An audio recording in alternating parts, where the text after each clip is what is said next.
Good morning dear students. जैसा कि आपको पता है कि बेटा मैं आपको काइनेटिक एनर्जी की क्लासेस करा रहा हूँ। और पिछली क्लासेस में डियर स्टूडेंट्स मैंने किस किस के बारे में बताया था। काइनेटिक एनर्जी एंड मोमेंटम के बीच में एक रिलेशनशिप कराया था बेटा। और मैंने क्या रिलेशनशिप बताया था डियर स्टूडेंट्स कि जो काइनेटिक जो एनर्जी जो रहती है वो डियर स्टूडेंट्स क्या है बेटा, पी स्क्वायर बाई क्या होती है बेटा, 2m होती है। मतलब अगर मास कांस्टेंट होगा तो kinetic energy is directly proportional square of momentum के होगी डियर स्टूडेंट्स। ठीक है बेटा, अगर मास कांस्टेंट होगा, अगर पी कांस्टेंट होगा तो काइनेटिक एनर्जी इनवर्सली प्रोपोर्शनल होगी किसके बेटा, मास के होगी। तो पिछली क्लासेज में मैंने आप लोगों को एक ग्राफ के बारे में नहीं बताया था, उस ग्राफ को मैं आप लोगों को समझा रहा हूँ। आप लोग उस चीज़ को ध्यान से देखेंगे बेटा। देखो, इफ़ के बराबर में कांस्टेंट है, अगर बेटा के की वैल्यू अगर मैंने कांस्टेंट कर दी, काइनेटिक एनर्जी को कांस्टेंट कर दिया, तो देखो पी स्क्वायर अगर मैं निकालूंगा तो पी स्क्वायर क्या निकलेगा बेटा हमारे पास में, 2km बनेगा बेटा। पी स्क्वायर निकालूंगा तो के 2m या 2km। अब बेटा अगर के कांस्टेंट है, टू भी कांस्टेंट है, तो मैं इसको लिख सकता हूँ पी स्क्वायर बाई, मैं लिख सकता हूँ डियर स्टूडेंट्स इसको P square by constant into में क्या लिख सकता हूँ बेटा, मैं इसको m लिख सकता हूँ। अब देखो, मैंने यहाँ पर क्या बनाया, एक ग्राफ बनाया है। मैंने क्या माना है, के को कांस्टेंट माना है और मोमेंटम और मास के बीच में क्या बनाऊंगा बेटा, मैं एक ग्राफ खींचूंगा। क्या खींचूंगा, मोमेंटम और मास के बीच में एक ग्राफ प्लॉट करूंगा बेटा। तो ये मोमेंटम ले लिया, वाई एक्सिस पर ले लिया, और जो मास है वो डी स्टूडेंट्स कौन सी एक्सिस पर है, एक्स एक्सिस पर है बेटा। कौन सी पर है, एक्स एक्सिस पर, और मोमेंटम वाई एक्सिस पर है डी स्टूडेंट्स। तो देखो मैं इस इक्वेशन को ऐसे रिटर्न करूंगा, P square by constant time में, तो मतलब मोमेंटम कौन सी एक्सिस के अलोंग है, वाई के अलोंग, तो मैं लिख सकता हूँ Y square is equal to constant, और एम कौन सी एक्सिस पर लिया हुआ बेटा मैंने, एक्स एक्सिस पर लिया, तो मैं यहाँ पे लिख सकता हूँ क्या, एक्स लिख सकता हूँ। तो मेरे पास में एक जनरल इक्वेशन बनी एक्स वाई इक्वेशंस में, एक्स वाई लाइन्स में, कोऑर्डिनेट में, Y square is equal to constant क्या आ गया बेटा, एक्स आया। ठीक है, इसका मतलब मैं ये लिख सकता हूँ ये कांस्टेंट है तो Y square is equal to क्या आ गया बेटा हमारे पास में, एक्स है। क्या है बेटा, एक्स हो गया।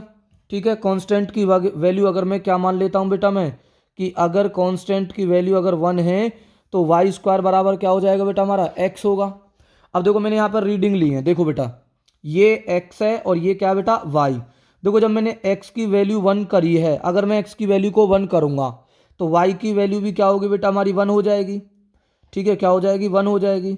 अब देखो, अगर मैं मान लो, अगर मान लीजिए मैंने x की वैल्यू को अगर मैंने 4 कर दिया, अगर मैंने x की वैल्यू को क्या कर दिया बेटा मैंने 4 करा, तो y की वैल्यू क्या हो जाएगी बेटा हमारी, y की वैल्यू क्या हो जाएगी डियर स्टूडेंट्स, 2 हो जाएगी। अगर मैं x की वैल्यू को डियर स्टूडेंट्स अगर मैं 9 करूँगा तो y की वैल्यू क्या हो जाएगी डियर स्टूडेंट्स, 3 हो जाएगी। अगर मैं मान लो x की वैल्यू को 0 करूँगा तो y भी क्या हो जाएगा डियर स्टूडेंट्स, 0 हो जाएगा। आप लोग इस तरीके से इसको मान सकते हो जो मैंने आपको बताया। देखो वाई स्क्वायर बराबर में किसके है बेटा, एक्स के है। तो देखो वाई की वैल्यू अगर 1 है बेटा, देखो आप लोग इसको ऐसे कर सकते हो, वाई बराबर में रूट एक्स मान सकते हो बेटा। क्या मान सकते हो, रूट एक्स। तो देखो एक्स की वैल्यू अगर वाई की वैल्यू को अगर मैं 1 रखूंगा बेटा, वाई की वैल्यू को मैंने क्या रखा, 1 रखा, तो एक्स की वैल्यू भी क्या हो जाएगी बेटा, 1 का रूट एक्स की वैल्यू क्या हो जाएगी बेटा, एक्स की वैल्यू क्या होगी, 1 हो जाएगी। ठीक है बेटा, ये चीज़ आप लोगों को याद रखनी है। ठीक है बेटा, अगर देखो अगर मैं मान लो y की वैल्यू को अगर मैं 2 रख दूं, सॉरी मान लो y की वैल्यू को अगर मैं मान लेता हूं, सॉरी अगर मैं x की वैल्यू को अगर मैं 4 रख देता हूं, x की वैल्यू को अगर मैंने 4 रख दिया, ठीक है, x की वैल्यू जब 1 रखी थी तो y की वैल्यू क्या आई है हमारी बेटा, वो भी किसके बराबर आएगी, 1 के बराबर आएगी बेटा। ठीक है, और अगर मैं x की वैल्यू को डी स्टूडेंट्स 4 रखूंगा और y बराबर रूट एक्स के है बेटा, किसके है, रूट एक्स के, तो y की वैल्यू क्या आ जाएगी बेटा हमारे पास में, 2 आ जाएगी, 2i। अगर मैं x की वैल्यू को अगर मैं 9 रखूंगा तो डी स्टूडेंट्स y की वैल्यू क्या आ जाएगी, 3 हो जाएगी। क्या हो जाएगी बेटा, 3 हो जाएगी। ठीक है, और 0 रखूंगा तो 0 आ जाएगा। तो देखो अगर मैं इस वैल्यू को अगर मैं यहाँ पर प्लॉट करूँगा तो ये ग्राफ किस तरीके से फॉर्म होगा, इस चीज़ को आप लोग ध्यान से देखें।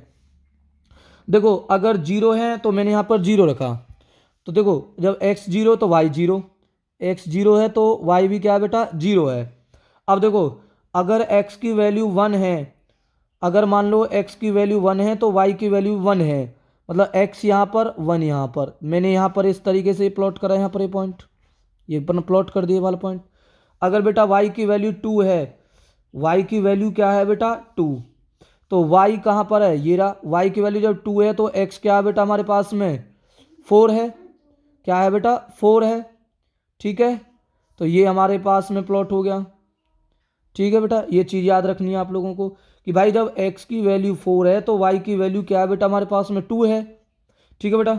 अगर मान लो मेरे पास में अगर हमारी x की वैल्यू नाइन है तो यहाँ पे नाइन होगी, तो बेटा y क्या है बेटा हमारा थ्री है, तो मतलब इस तरीके से यहाँ पर प्लॉट होगा ये, ठीक है। अगर मैं इन पॉइंटों को अगर मैं ज्वाइन करूँगा तो डियर स्टूडेंट्स एक ग्राफ इस तरीके से हमारा बनेगा बेटा, ठीक है, ये वाला ग्राफ फॉर्म होगा। तो ये वाला जो ग्राफ जो फॉर्म जो हो रहा है ना डियर स्टूडेंट्स, ये 11th क्लास में आपको बताया जाएगा कि इस ग्राफ की जो नेचर जो होती है ना डियर स्टूडेंट्स, वो कैसी होती है बेटा, पैराबोलिक होती है। कैसी होती है, पैराबोलिक, ठीक है।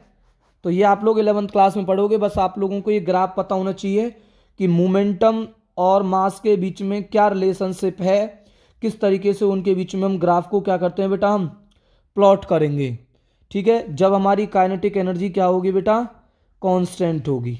तो ग्राफ आप लोग ध्यान रखना, इस तरीके से ग्राफ आएगा जो मैंने आप लोगों को पिछली क्लासेस में भी बना करके दिखाया था। क्या ग्राफ बनाया था बेटा मैंने आप पिछली क्लासेस में, ये वाला जो ग्राफ मैंने आप लोगों को बनाया था, मोमेंटम और क्या बेटा मास, काइनेटिक एनर्जी कांस्टेंट, तो इस तरीके से ग्राफ हमारा फॉर्म होता है, ठीक है बेटा। ये चीज़ आप लोगों को याद रखनी है जो मैंने आप लोगों को समझाई है बेटा, ठीक है, ठीक है बेटा।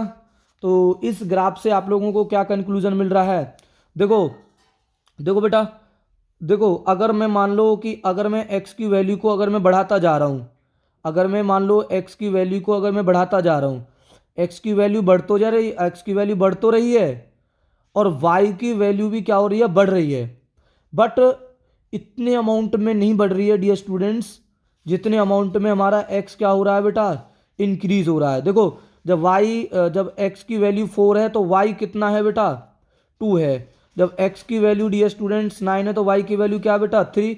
बढ़ तो रहा है, यहाँ भी बढ़ रहा है, यहाँ भी बढ़ रहा है। इसलिए जो ग्राफ की जो नेचर जो आती है ना वो डियर स्टूडेंट्स वो इस तरीके की नेचर फॉर्म होती है, ठीक है। तो आप लोगों को ये चीज़ याद रखनी है जो मैंने आप लोगों को ये समझाई है। एक चीज़ और मैं आपको समझा देता हूँ डियर स्टूडेंट्स, मैंने आपको पिछली क्लासेस में वर्क एनर्जी थ्योरम बताई थी बेटा, क्या बताई थी, वर्क एनर्जी थ्योरम। क्या कहती है बेटा work energy theorem, work energy theorem मैंने आपको बताया था कि जो अमाउंट ऑफ जो वर्क डन है ना डियर स्टूडेंट्स, मतलब जो चेंज इन जो काइनेटिक एनर्जी है, जैसे फाइनल काइनेटिक एनर्जी माइनस में क्या बेटा, इनिशियल काइनेटिक एनर्जी, वो बराबर किसके होती है बेटा, अमाउंट ऑफ वर्क डन के बराबर है बेटा, अमाउंट ऑफ वर्क डन के बराबर, ठीक है। तो इसको हम बोलते हैं वर्क एनर्जी थ्योरम, मतलब change in kinetic energy is equal to amount of work done, ठीक है। ये चीज़ मैंने आप लोगों को पिछली क्लास में भी समझाई थी किस तरीके से ये आता है कि मान लो बेटा ये कोई बॉडी है, ठीक है बेटा, ठीक है बेटा।